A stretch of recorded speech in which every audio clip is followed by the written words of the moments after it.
الحمد للہ رب العالمین والصلاة والسلام علی سید الانبیاء والمرسلین نبینا محمد وعلی آلہ واصحابہ اجمعین۔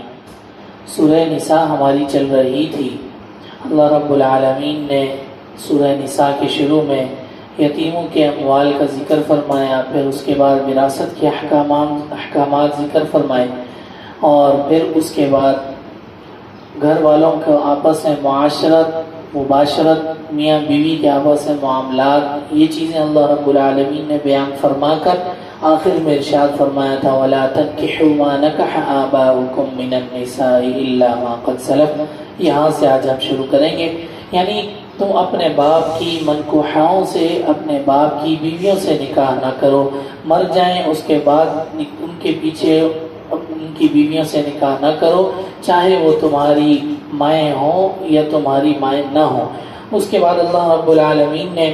حرمت علیکم امہاتکم سے تمہارے لیے محرمات، جتنی بھی عورتیں حرام ہیں ان کی ایک طویل فہرست ذکر کی ہے۔ محرمہ نسبیہ، جو نسب سے حرام ہوں ان کو بھی ذکر کیا، جو رضاعت کی وجہ سے حرام ہو ان کو بھی ذکر کیا، اور جو سسرالی رشتے سے حرام ہو ان کو بھی ذکر کیا کہ تمہاری مائیں، بیٹیاں، تمہاری بہنیں، پھوپھیاں، خالائیں، بھتیجے، بھتیجیاں، اور تمہاری رضاعی مائیں، رضاعی بہنیں، اور اس کے علاوہ تمہاری بیوی کی ماں یعنی تمہاری ساس، یہ سب کی سب جو ہے وہ تمہارے لیے حرام ہے۔ ایک طویل فہرست ذکر کی ہے۔ اس کے بعد اللہ رب العالمین نے فرمایا کہ دیکھو انسان کو عورت کی حاجت تو ہوتی ہے۔ اللہ رب العالمین نے مرد کے اندر یہ عنصر رکھا ہے کہ وہ عورت کی طرف مائل ہوتا ہے، اور عورت کے اندر یہ عنصر رکھا ہے کہ وہ مرد کی طرف مائل ہوتا ہے۔ تو ان دونوں کو اپنی ضرورت پوری کرنے کے لیے اللہ رب العالمین نے صرف ایک طریقہ مختص کیا ہے، یعنی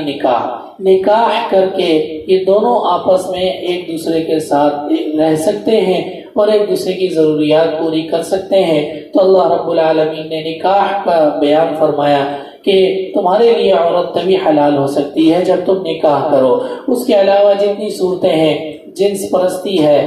اور نکاح متعہ وغیرہ، یہ سب کچھ اللہ رب العالمین نے حرام قرار دے دیا، اور عورت کے حلال ہونے کے لیے صرف اور صرف نکاح کو ذکر فرمایا۔ اس کے بعد آگے ایک اور بات ذکر فرمائی کہ نکاح میں کیا شرائط ہونی چاہیے۔ پہلی شرائط تو یہ ہے کہ گواہ موجود ہو، دوسری شرط یہ ہے کہ ایجاب و قبول ہو، تیسری شرط یہ ہے کہ مہر پورا ادا کیا جائے، چوتھی شرط یہ ہے کہ ان عورتوں کے ساتھ صرف شہوت رانی مقصود نہ ہو، اپنی ضرورت پوری کرنا مقصود نہ ہو، بلکہ ان کے ساتھ زندگی گزارنا مقصود ہو۔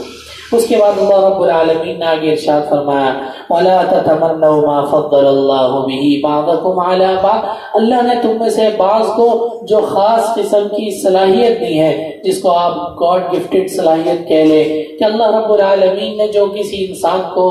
کوئی خاص صلاحیت دی ہو تم اس کی تمنا نہ کرو، وہ گاڈ گفٹڈ ہے، کسی بندے کو کیا دی ہے، کسی بندے کو کیا دی ہے، ایک بندے کو جو اللہ نے دی ہے تم اس کی تمنا نہ کرو، رشک نہ کرو، حسد نہ کرو کہ میرے اندر بھی ہونی چاہیے، نہیں، بلکہ یہ تو گاڈ گفٹڈ ہے، کسی کو کیا اور کسی کو کیا اللہ رب العالمین دیتا ہے، کسی کو ذہین، کسی کو کن ذہن، کسی کو بے وقوف، کسی کو عقل مند، اللہ رب العالمین جس کو چاہتا ہے جیسے چاہتا ہے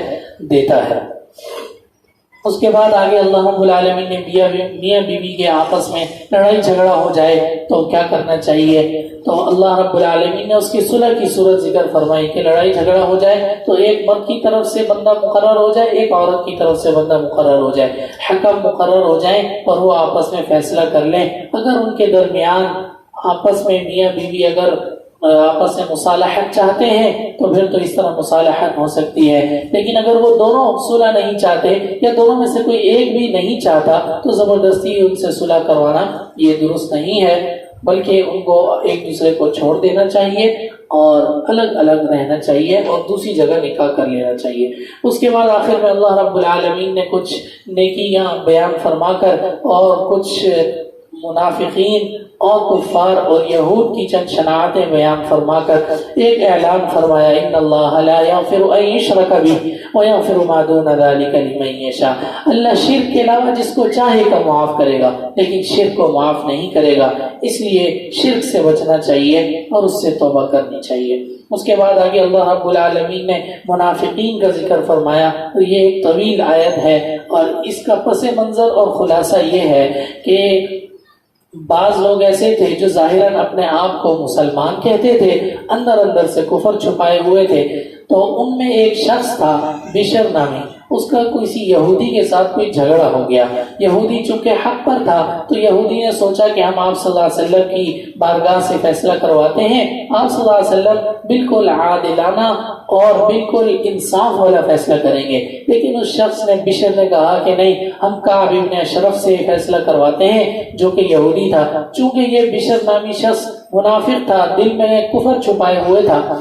لیکن وہ یہودی راضی نہیں ہوا۔ بالآخر یہ طے ہو گیا کہ آپ صلی اللہ علیہ وسلم کی خدمت میں حاضر ہوں۔ آپ صلی اللہ علیہ وسلم کی خدمت میں حاضر ہوئے، آپ صلی اللہ علیہ وسلم نے یہودی کے حق میں فیصلہ دے دیا۔ پھر جب وہاں سے نکلے تو منافق نے، بشر نے اس یہودی سے کہا کہ دیکھو چلو حضرت عمر رضی اللہ تعالیٰ عنہ کے پاس جاتے ہیں۔ خیال اس کا یہ تھا کہ حضرت عمر رضی اللہ تعالیٰ عنہ کفار اور یہود کے لیے بہت سخت ہیں، تو وہ میرے حق میں فیصلہ دے دیں گے، چونکہ میں تو اپنے آپ کو مسلمان ظاہر کرتا ہوں۔ لیکن وہ یہودی سمجھ گیا کہ بے شک حضرت عمر رضی اللہ تعالیٰ عنہ سخت ہیں لیکن حق پرست ہیں اور فرق کرنے والے ہیں حق اور باطل میں۔ خیر وہ چلے گئے، حضرت عمر رضی اللہ تعالیٰ عنہ کو سارا ماجرا سنایا، ساتھ یہودی نے یہ بھی بتا دیا کہ ہم آپ صلی اللہ علیہ وسلم کے پاس سے فیصلہ کروا کر آ رہے ہیں۔ حضرت عمر نے جب یہ سنا تو کہا چلو ٹھیک ہے ٹھہرو، ان کو وہیں کھڑا کیا، اندر سے اپنی تلوار لائے اور اس منافق کی گردن اڑا دی اور کہا کہ جس کو اللہ کے رسول کا فیصلہ نہیں قبول، وہ اللہ کے رسول کا فیصلہ جو نہیں مانتا، اس کے لیے عمر کا یہی فیصلہ ہے۔ علامہ قرطبی رحمۃ اللہ علیہ لکھتے ہیں کہ اس دن حضرت عمر رضی اللہ تعالی عنہ ان عمر فرق بین الحق والباطل فسمى الفاروق، اس دن حضرت عمر نے حق اور باطل کے اندر فرق کیا اور اسی دن سے اللہ رب العالمین نے ان کو فاروق کا لقب نصیب عطا کیا۔ تو یہ یہاں پہ ایک واقعہ ذکر فرمایا ہے اور پھر مسلمانوں کو یہ تنبیہ کی ہے کہ نبی کا فیصلہ، نبی کی بات ہر چیز میں اٹل ہے، اس کی بات ماننا ضروری ہے، چاہے تمہاری سمجھ میں آئے یا نہ سمجھ میں آئے۔ پھر اس کے بعد جہاد کا ذکر فرمایا ہے کہ جب مسلمان پس رہے ہوں، کمزور ہوں، تو ان کو جہاد کرنا چاہیے اور مضبوط مسلمانوں کو ان کی مدد کرنی چاہیے، اور اس پر اللہ رب العالمین نے بہت بشارتیں بیان فرمائی۔ اور منافقین اور وہ لوگ جو اپنے آپ کو مسلمان ظاہر کرتے ہیں، حقیقت میں مسلمان نہیں ہیں، جب جہاد کا حکم آتا ہے تو ان کی کیا حالت ہوتی ہے، اللہ رب العالمین نے اس کو بھی بیان فرمایا۔ اس کے بعد وما كان لمؤمن ان يقتل مؤمنا الا خطأ، قتل کے بارے میں اللہ رب العالمین نے بیان فرمایا کہ قتل کی پہلے تو دو قسمیں ہیں، ایک قتل عمد ہے یعنی جان بوجھ کسی چیز کو قتل کرنا، اور ایک قتل خطا ہے۔ قتل عمد وہ تو معافی نہیں کسی صورت، اللہ نے اعلان کر دیا ومن يقتل مؤمنا متعمدا فجزاؤه جہنم خالدا فيها وغضب الله عليه ولعنه واعد له عذابا عظيما، کہ جو شخص جان بوجھ کر قتل کرے اس کی تو کسی صورت معافی نہیں ہے، عذاب بھی ملے گا، ہمیشہ ہمیشہ کا عذاب ملے گا، اللہ کی لعنت ہوگی، اللہ کا غصہ ہوگا، ہمیشہ ہمیشہ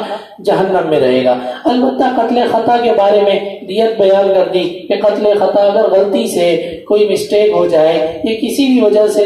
تم سے کوئی شخص قتل ہو جائے، اس کی کوئی بھی وجہ ہو سکتی ہے کہ آپ کسی اور کو مار رہے تھے اس کو لگ گئی، یا آپ جانور سمجھ کے مار رہے تھے تو انسان نکلا، یا جو بھی صورت ہو، آپ سے اگر کوئی اس طرح مسٹیک سے کوئی بندہ قتل ہو جائے تو اس کی دیت جو اللہ رب العالمین نے رسول اللہ صلی اللہ علیہ وسلم نے مقرر کی ہے وہ ادا کر دو تو اللہ رب العالمین تمہیں معاف فرما دیں گے۔ اس کے بعد اللہ رب العالمین نے صلاۃ الخوف کا ذکر فرمایا۔ آگے صلاۃ الخوف کا پورا طریقہ ذکر فرمانے کے بعد آخر میں اللہ رب العالمین نے فرمایا کہ نماز تو اللہ رب العالمین نے مسلمانوں پر ایک مقررہ وقت میں فرض کی ہے، مقررہ وقت میں نماز پڑھنا ضروری ہے۔ اس کے بعد آگے فرمایا لا خیر فی کثیر من نجواہم الا من امر بصدقۃ او معروف، کہ یہ جو لوگ آپس میں سرگوشیاں کرتے رہتے ہیں نا، عام طور پر اس کے اندر خیر نہیں ہوتی۔ خیر تو صرف وہی ہے کہ جس میں نیکی کا حکم ہو، برائی سے منع کیا جائے، بس خیر تو اسی کے اندر ہے، اس کے علاوہ خیر نہیں۔ پھر اس کے بعد آگے اللہ رب العالمین نے فرمایا یا ایھا الذین آمنوا کونوا قوامین بالقسط، کہ تم، اللہ رب العالمین کے حکم ہے یہ کہ جب تمہیں گواہی دینے کے لیے بلایا جائے، جب تم گواہ بنو تو سچی سچی انصاف کے ساتھ اور عادلانہ گواہی دو، چاہے آگے فرمایا وَلَوْ عَلَىٰ أَنفُسِكُمْ أَوِ الْوَالِدَيْنِ وَالْأَقْرَبِينَ، چاہے تمہاری گواہی تمہارے اپنے نفس کے خلاف ہو، تمہارے والدین کے خلاف ہو یا تمہارے رشتہ داروں کے خلاف ہو، جھوٹی گواہی سے پرہیز کرو، جھوٹی گواہی سے گریز کرو، اللہ کے ہاں یہ بہت بڑا گناہ ہے اور یہ کفر اور شرک کے برابر گناہ ہے۔ یہی وجہ ہے دوسری جگہ اللہ رب العالمین نے ارشاد فرمایا وَاجْتَنِبُوا الرِّجْسَ مِنَ الْأَوْثَانِ وَاجْتَنِبُوا قَوْلَ الزُّورِ، بتوں سے اجتناب کرو اور جھوٹی بات اور جھوٹی گواہی سے اجتناب کرو۔ پھر اس کے بعد آخر میں اس سپارے کا آخر اللہ رب العالمین نے منافق کے تذکرے سے کیا اور فرمایا کہ یہ جو لوگ تم ظاہراً اپنے آپ کو مسلمان کہتے ہیں، اندر اپنا کفر چھپائے ہوئے ہیں، اور اس کا مقصد ان کا صرف یہ ہے کہ دنیا کی چھوٹی چھوٹی چیزیں اور دنیا کی چھوٹی سی راحت، اس کی وجہ سے ظاہراً اسلام ظاہر کرتے ہیں اور اندر کفر چھپایا ہوا ہے۔ تو اللہ رب العالمین نے فرمایا ان المنافقین فی الدرک الاسفل من النار، جہنم میں سب سے نچلے درجے میں ہوں گے۔ اور آخر میں اللہ رب العالمین نے ارشاد فرمایا ہاں اگر توبہ کر لے، ایمان لے آئے، سچے دل سے توبہ کر لے تو اللہ رب العالمین معاف